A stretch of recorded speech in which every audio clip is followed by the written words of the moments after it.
la Corte hoy estableció jurisprudencia y dijo, si un trabajador pierde un reclamo por un juicio laboral, ¿debe asumir las costas judiciales del proceso? Sí, yo creo que va en consonancia con lo que el gobierno nacional está hablando acerca de esta famosa mafia de los juicios laborales, que los trabajadores se la pasan haciendo juicios y por eso las empresas terminan cerrando. Básicamente este es el concepto. Sí. Lo cierto que por supuesto, como toda generalización, es absolutamente erróneo, digamos. Obvio. Y lo cierto es que en este caso en particular yo creo que la Corte tiene razón. ¿Por qué? Porque el trabajador en ningún momento se presentó a hacer las pericias que le solicitaban. Él había dicho que había quedado con cierta discapacidad, sí.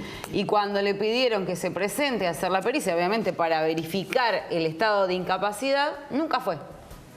La causa siguió avanzando, pero él nunca se presentó. Ergo, terminó perdiendo el juicio. No, bueno, claro, natural. Porque si vos no te pueden verificar la incapacidad, obviamente que un juez no puede fallar a favor tuyo. Lo que haría cualquiera que pueda constatar esa incapacidad es ir al otro día que lo convocan, digamos. Lo cierto es que sí, como vos decías recién, Paulino, esto termina sentando un precedente para futuras causas judiciales a nivel laboral donde el trabajador va a tener que asumir todas las costas.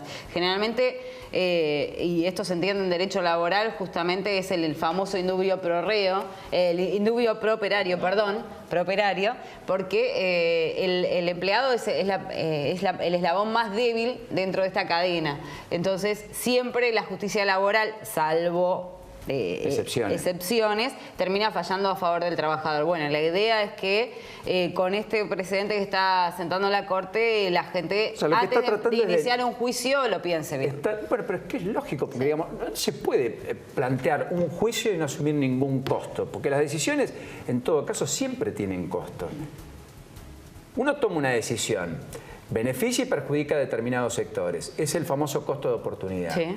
Por lo tanto, luego asume las consecuencias. Uno lo que no puede hacer es no asumirla. Es decir, no puede apartarse de que tiene consecuencias lo que hace, digamos.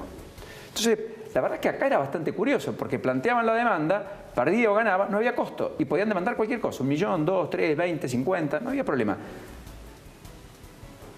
Entonces, me parece que la generalización es muy mala, pero esto va a, de algún modo, también limitar esa industria famosa del juicio, más fomentada por abogados que por trabajadores. Sí, para en mí todos es riesgoso, los casos. Para mí es riesgoso. ¿Vos crees que es riesgoso? Sí, es riesgoso. Porque está cercenando muchos derechos también de esta Pero manera. si vos tenés cómo probar rápidamente una invalidez, una incapacidad... Vos sabés, Paulino, que los juicios laborales son eternos en este país, como son la mayoría de los juicios. Y son los más rápidos, justamente. Bueno. Son eternos, pero los más rápidos. Yo he tenido juicios laborales que han durado 7, 8, 9 años. A la o sea, pincha. imagínate que lo que demora la justicia, algunos terminan hasta, ya la gente se cansa y dice, bueno, ya está. Paso otra cosa, Por eso otro siempre, tema. yo siempre como abogada le recomiendo siempre arreglar en conciliación. Salvo que sea muy complejo, arreglar en conciliación siempre es mejor. El foro laboral está colapsado. Hay más de 30 juzgados sobre 80 que están vacantes. Eso genera un retraso muy grande. De hecho, bueno, la agrupación de abogados que yo integro presentó una demanda oportunamente por un amparo por la situación de la crisis del fuero laboral, ¿sí? Justamente porque tenés edificios con acuse de derrumbe. Como bien decía acá la colega, desde que presentás la demanda pasan más de 6 meses en algunos juzgados hasta que tenés un primer proveído, ¿sí? La primera respuesta del juzgado a la presentación de la demanda, más de 6 meses. Disparate. Es un disparate y eso hace que muchas veces los clientes le revoquen el poder o el patrocinio al abogado porque piensan que el abogado no está haciendo nada. ¿Sí? Por eso esto de la industria del juicio hay que tomarlo con pinzas. Es cierto que existen algunos pillos que hacen demandas de manera injustificada. Sí, algunos, varios. Como en todos lados. Sí, algunos varios, pero como pasa en todos lados. ¿Sí?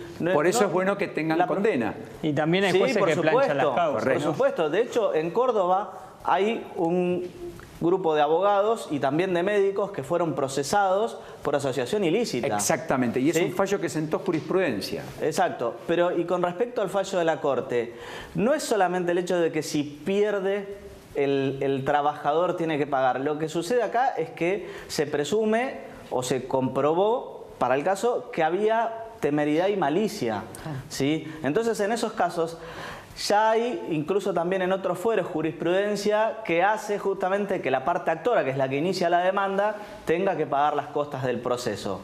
En este caso, por ahí es más importante porque existe el principio de gratuidad para el trabajador, ¿sí? ¿Ese principio no se viola con este fallo?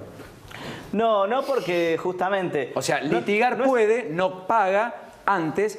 Lógicamente, si pierde y se comprueba la malicia, debe sí pagar. Claro, pero hay veces que se pierde porque no se puede llegar a demostrar algo. Vamos a suponer, un trabajador no puede llegar a demostrar la cantidad de horas extras que trabajó en negro y demás. Entonces, a veces las presunciones que favorecen al trabajador tienen un límite, ¿sí? Hay determinadas cosas que hay que demostrarlas. El móvil hay que demostrarlo, las horas extras trabajadas hay que demostrarlo. Llegado el caso de un acoso... ¿Un acoso laboral es lo más difícil de probar? Es dificilísimo de probar porque en general se da en situaciones a puertas cerradas solamente entre el jefe y la víctima, ¿sí? Que lamentablemente en nuestra sociedad muchas veces el acoso laboral va de la mano del acoso sexual, ¿sí? Entonces todas estas cosas hay que probarlas, pero suele suceder en estos casos que si bien no se pudo demostrar, pero bueno, hay una duda razonable, bueno, en ese caso no se le van a aplicar costas a quien haga la demanda, justamente porque no alcanzó para probar, pero o sea, no había un accionar malicioso. Usted lo que dice, ¿sí?, es que cuando se compruebe el accionar malicioso, según lo que interpreta usted este fallo de la Corte, no habrá tribunal que se pueda eximir de condenar a pagar las costas a aquel que perdió el juicio. Después del fallo del 2 por 1, la obediencia de los tribunales inferiores a la Corte está en duda. Y pues entonces, digamos, hacemos borrón y cuenta nueva, ponemos en comisión a los jueces y nombramos de vuelta por concurso y los hacemos... Bueno, concursar y estudiar sería bárbaro, sobre todo todos los juzgados que hay vacantes. Exacto. ¿Sí? O que se haga el traspaso, alguna de las dos, pero que se le brinde alguna solución. ¿Cuántos del total de juzgados en la Argentina están vacantes? Usted me planteó... Del total, sinceramente no tengo idea. Porque eso es una mora del poder político, que es el que nombra a los jueces, digamos. El poder político a veces reclama celeridad. Es el Magistratura de la Nación, ¿sí? Que es el que está paralizado hace un montón de tiempo. Ahora viene sacando algo, pero bueno, ahora están la deuda es grande. Están saliendo algunos. Porque digo, eso es importante, porque digamos, hablamos de la mora de la justicia, pero tenemos juzgados que no tienen jueces, o sea, no pueden tomar decisiones. Con lo cual terminan siendo subrogados y absorbidas esas funciones por otro juez que ya tiene toda la carga de su propio juzgado. En un momento también estuvieron cuestionadas las subrogancias. No te olvides de eso. Sí, también, tenés razón. Bueno, y antes de entrar en el tema debido, hoy hablando del Consejo de la Magistratura, fallo que deja afuera a Ruperto Godoy. Todavía no lo deja afuera, está a un paso de quedar afuera. ¿Por qué? Porque todavía no está firme esta sentencia, él tiene todavía la última instancia, que es la Corte Suprema. Ah, correcto. Todavía no apeló. No, tiene 10 días para tiene 10 días para apelar porque es un recurso extraordinario. Pero la Cámara lo que dijo es que es requisito indispensable para ser consejero de la magistratura a nivel nacional ser abogado. Sí. Ruperto Godoy no lo era, lo había elegido el Frente para la Victoria. Ya el juez Lavie Pico, nosotros lo habíamos contado acá en La Lupa, que el juez de Contencioso Administrativo Federal había dicho que era inconstitucional el artículo ese que decía, de la ley, que decía que obviamente no hacía falta ser abogado. Bueno, ahora la Cámara ratifica esto que dice Lavie Pico, por lo tanto, para ser consejero de la magistratura se necesita ser abogado.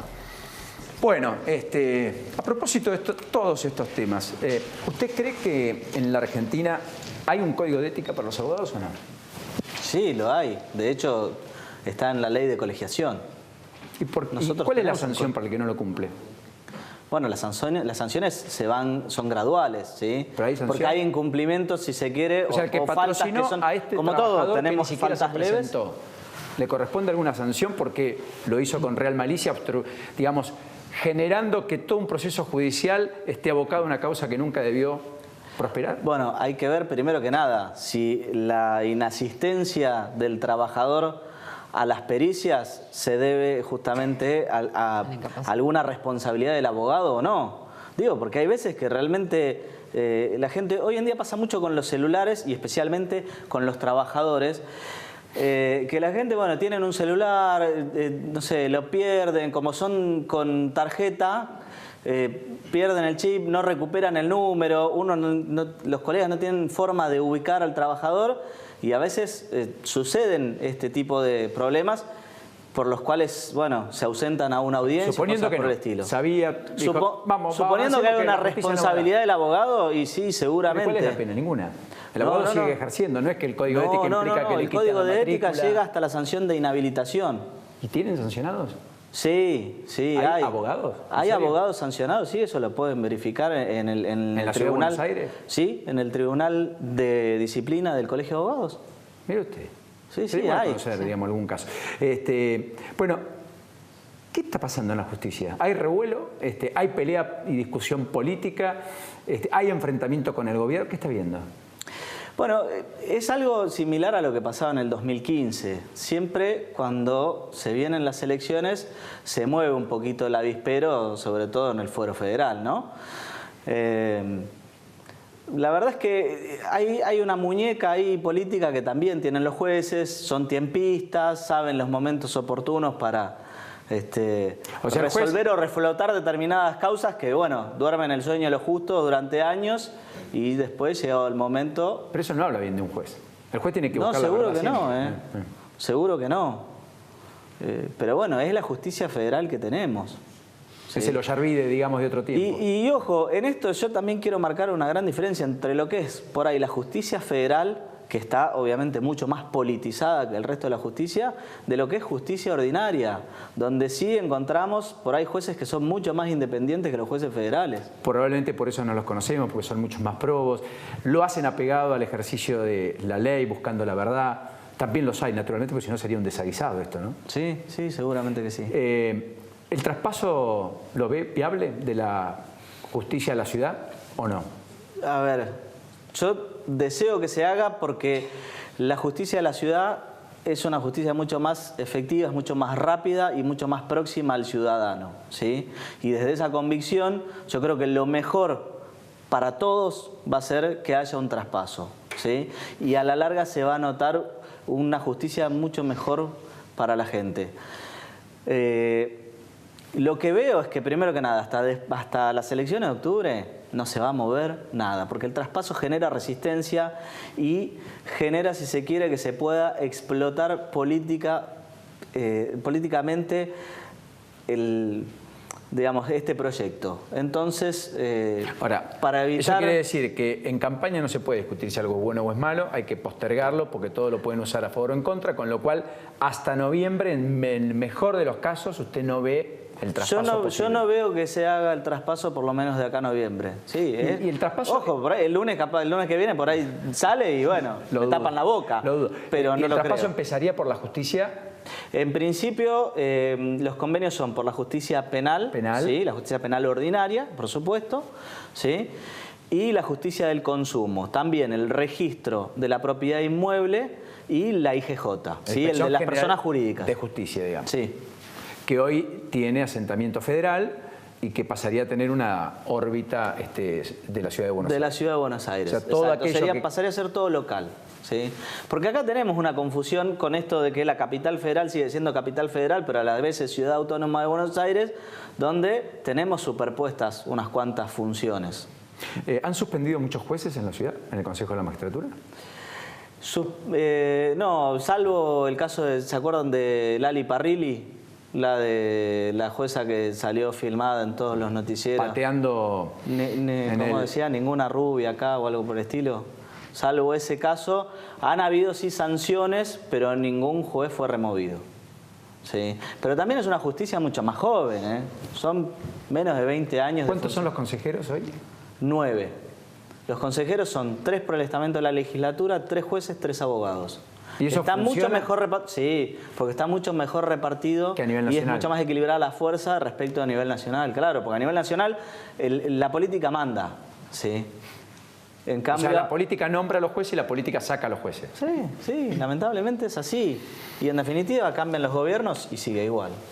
Godoy Vélez, gracias por este ratito. Muy gentil. Muchas gracias por invitarme. Hasta la próxima.